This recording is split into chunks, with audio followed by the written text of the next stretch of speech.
Doctor صاحب، آپ کے لیے ہمارا آج کا پہلا سوال فیضان قمر صاحب کی طرف سے آیا ہے۔ وہ بھیمبر آزاد کشمیر سے لکھتے ہیں، میں آپ کے سارے پروگرام بہت شوق سے دیکھتا ہوں ماشاء اللہ۔ اور اپنے مطلب کی ساری دعائیں جو ہیں وہ اپنے پلے باندھ لی ہیں، قبول ہوں یا نہ ہوں، لیکن ذہنی سکون اور دل کو اطمینان بہت مل رہا ہے۔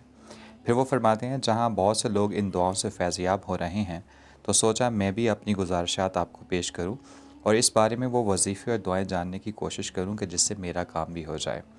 جیسے کہ آپ کو معلوم ہے کہ ہمارے ملک میں مہنگائی دن بدن بڑھتی جا رہی ہے اور فیملی کے ساتھ گزارا کرنا مشکل ہو گیا ہے۔ ویسے تو میں 16ویں گریڈ کا سرکاری ملازم ہوں، پر تنخواہ اتنی اچھی نہیں ہے کہ اچھا گزارا ہو جائے۔ اس سلسلے میں UK یا یورپ کی کسی کنٹری میں جانا چاہتا ہوں۔ آپ پلیز اس کے لیے مجھے کوئی عمل یا وظیفہ بتائیں، مہربانی ہوگی۔ بسم اللہ الرحمن الرحیم۔ شکریہ عمران خان صاحب۔ Welcome sir. ہمارے بھائی یا بیٹے نے جو سوال کیا ہے، یقیناً یہ بہت سارے لوگوں کے دلوں کی آواز ہے۔ بے شک سر۔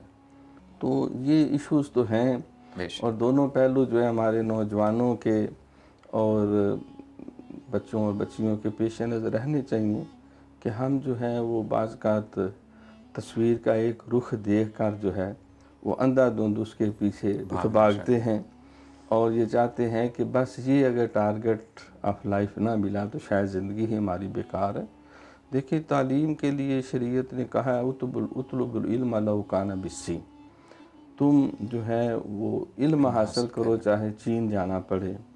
اور اسی طرح خیر کی بات پھیلانے کے لیے، درس و تدریس کے لیے، تبلیغ و تعلیم کے لیے بھی پوری دنیا میں جہاں بھی جانا چاہیں جائیں۔ اس لیے اور مسلمان کی زندگی کا ایک مقصد بھی بنیادی طور پہ یہی ہے کہ پوری دنیا میں جو ہے وہ حق کا غلبہ ہو اور امن ہو، سلامتی ہو، عدل ہو، انصاف ہو۔ تو دونوں پہلوؤں کو پیش نظر رکھنا ضروری ہے۔ بعض اوقات انسان خواہش کر کے چلا جاتا ہے، لیکن وہاں کے حالات دیکھ کے پھر بہت ساری نئی الجھنوں میں بے شک اپنے ایمان کے حوالے سے، اخلاق کے حوالے سے، کردار کے حوالے سے، اور پھر اگر وہاں شادی کر لے یا اپنے بال بچوں کو ادھر لے جائے، پھر بچوں کی تعلیم و تربیت کے لیے ہم نے دیکھا ہے کہ بہت سارے ماں باپ سخت آزمائش میں پھنس جاتے ہیں، اور اب وہ نہ جائے ماندن نہ پائے رفتن والا صاحب ہے، نہ آگے نہ پیچھے۔ تو یہ ساری چیزیں پیش نظر رکھنا بھی ضروری ہے۔ ہمارے بھائی، اللہ کے شکر سے اللہ نے رزق حلال کا ان کے لیے سربند بنایا، یہ ان کے لیے بہت بڑی خوشی اور اطمینان کی بات ہے۔ 16ویں گریڈ میں وہ ملازم ہیں، تو انسان تو جتنا بھی اس کو مل جائے، انسان وہ اتنا ہی کام ہے۔ ہزاروں خواہشیں ایسی کہ ہر خواہش پہ دم نکلے، بہت نکلے میرے ارماں لیکن پھر بھی کم نکلے۔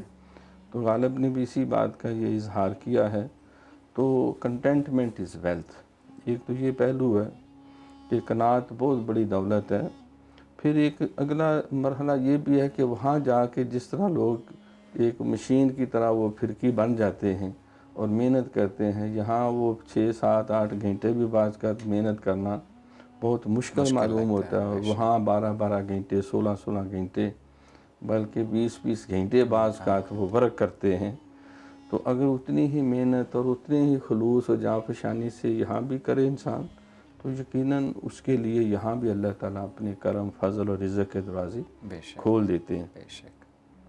لیکن جائز خواہش ہے، کوئی ایسا برائی نہیں، لیکن ان سب پہلوؤں کو پیش نظر رکھنا بھی ضروری ہے۔ تو اس کے لیے جو اوراد و وظائف تو بہت سارے بتائے جا سکتے ہیں، لیکن کام وہ ہونا چاہیے کہ بندہ آسانی سے وہ ٹارگٹ اچیو ہو۔ سب سے پہلے استخارہ کرنا ہے، بے شک، کہ اللہ سے مشورہ کیا جائے، خیر طلب کی جائے، مولا کیا میرا وہاں جانا میرے حق میں بہتر ہے؟ میرا جہاں ایمان، اخلاق، کردار، روزگار، جو میرے ٹارگٹس ہیں، کیا وہ اس حوالے سے ٹھیک ہیں؟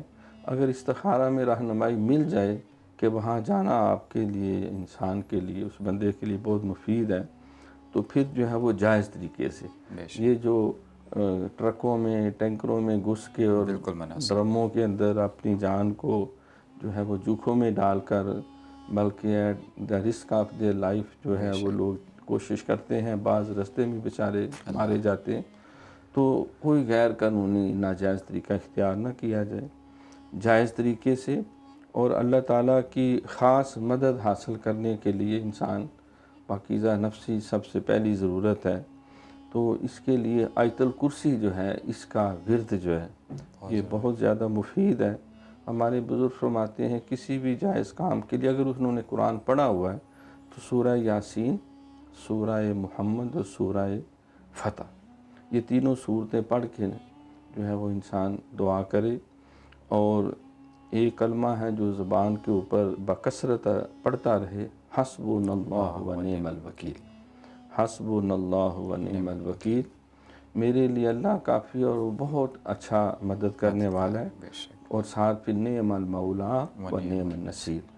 تو اس سے انشاءاللہ تعالیٰ ان کے لیے آسانی پیدا ہوگی۔ حاجت کے نفل پڑھنا 2 وہ بھی بہت مفید ہیں، اور رات کو عشاء کے بعد 5 تسبیحیں جو ہیں، اللہم یا مسبب الاسباب، یا مسبب الاسباب، یا مسبب الاسباب، اے نیک اسباب پیدا فرمانے والے، میرے لیے بھی کوئی نیک سبب پیدا فرماؤ۔ تو انشاءاللہ تعالیٰ اللہ تعالیٰ کا کرم شامل حال ہوگا، کوئی نہ کوئی مناسب سربند بن جائے گا، اور یہ ان کا نیک مقصد پورا ہو۔ انشاءاللہ۔